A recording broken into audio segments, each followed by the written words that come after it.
के जमाने का, यानी जश्न शहीद आज़म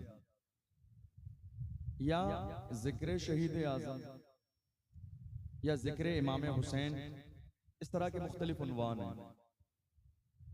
अब देखिए आप, हम जश्न मना रहे हैं, ठीक है, मेरी बात पे तवज्जो है आप लोगों की?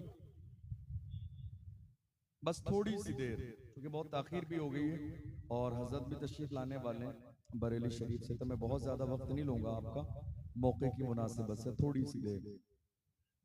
हम आज के दौर में जश्न मना रहे हैं,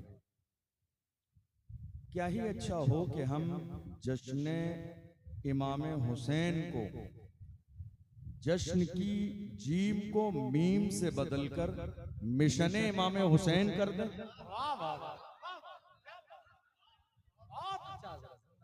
अगर जश्न की जीम को हम मीम से बदल के मिशन इमाम हुसैन रख दें, तो जो प्लानिंग राशिद रजा मरकजी साहब ने बरेली के इलाके में की है, वो मुल्क के कोने कोने में शुरू हो जाए।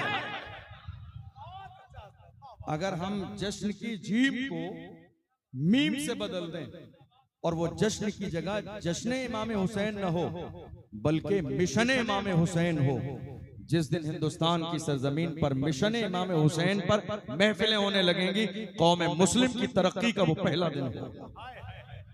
इसी अंदाज में जो हम जिक्र की बात कर रहे हैं ना, जिक्र इमाम हुसैन, इस जाल को फा से बदल के फिक्र इमाम हुसैन पर बात कीजिए।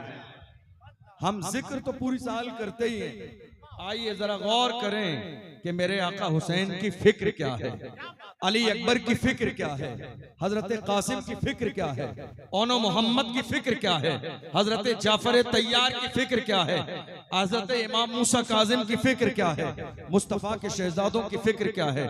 जिस दिन हम फिक्र हुसैन पर बात करने लगेंगे, वक्त का यजीदी हमारी निगाहों के सामने कभी आंखों में आंखें डाल के बात ना कर पाएगा। जिस दिन हम फिक्र हुसैन पर बात करेंगे, जिस दिन मिशन हुसैन पर बात करेंगे, और हमें इस बात का एहसास हो जाएगा कि हम मिशन हुसैन पर बात करने लगे हैं, जो मौजूदा दौर के यजीदी कौम मुस्लिम को दबाने की प्लानिंग कर रही है, उन्हें इस बात का एहसास हो जाएगा कि हिंदुस्तान की सरजमीन पर तादाद भले ही कम है, मगर ये 72 लोगों का फैजान लिए आज हिंदुस्तान की सरजमीन पर बैठे हैं।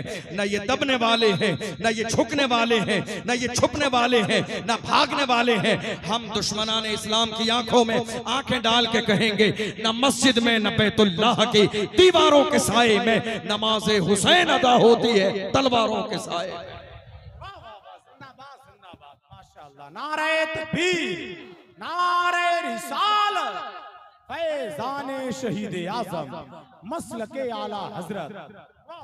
जरूरत है इस बात की। आज बड़ी माजरत के साथ मैं ये बात किसी के लिए नहीं कह रहा हूं, एक आम बात कह रहा हूं जो मेरा अपना अंदाज है। आज के जमाने में अफसोस के साथ कि हमारे पूरे जलसे जिसमें लाखों रुपए खर्च हो जाते हैं, वो शुरू भी होते हैं बेमकसद और खत्म भी हो जाते हैं बेमकसद। और शायद उसकी बड़ी वजह यह है कि उन जलसों में उलमा की सरपरस्ती सिर्फ पोस्टर में होती है, हकीकत में नहीं होती। जी क्या बात समझ आ रही है आपको? मैं आप सबसे कह रहा हूं, नौजवानों से, हमारे बहुत सारे जलसे, बड़ी बड़ी कॉन्फ्रेंसें शुरू होती हैं, बहुत हंगामा आराई होती है, शोर शराबा होता है, लेकिन हमारी बड़ी बड़ी कॉन्फ्रेंसें शुरू होकर खत्म हो जाती हैं, मकसद कोई नहीं है, रिजल्ट कोई नहीं है। याद रखिएगा, अगर इस लेवल पर आपकी कॉन्फ्रेंस होती है तो जो कौम के खून पसीने की कमाई खर्च हो रही है, कयामत के दिन आपको जवाब देना पड़ेगा। ये गलती कहां हो रही है आपसे, ये मिस्टेक कहां है आपसे?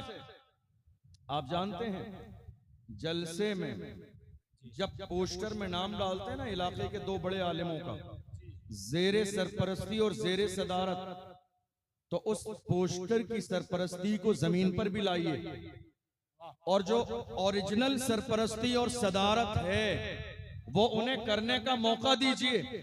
वो जिस आलिम का इंतखाब करें वो आलिम बुलाया जाए, वो जिस शायर का इंतखाब करें वो शायर बुलाया जाए, वो जिस लेवल पर प्रोग्राम चलाना चाहें उस लेवल पर प्रोग्राम चलाया जाए, वो जिस उन्वान का इंतखाब करें उस पर बोला जाए, वो जो मौजूद है उस पर बुलवाया जाए, और वो जो वक्त मुतय्यन करें भले ही रात के 12 बजे हो उस पर अमल होना चाहिए। यही मतलब सरपरस्ती का है और यही मतलब सदारत का है। वाह, बेशक बेशक। हमारे यहाँ जलसों में सरपरस्ती और सदारत सिर्फ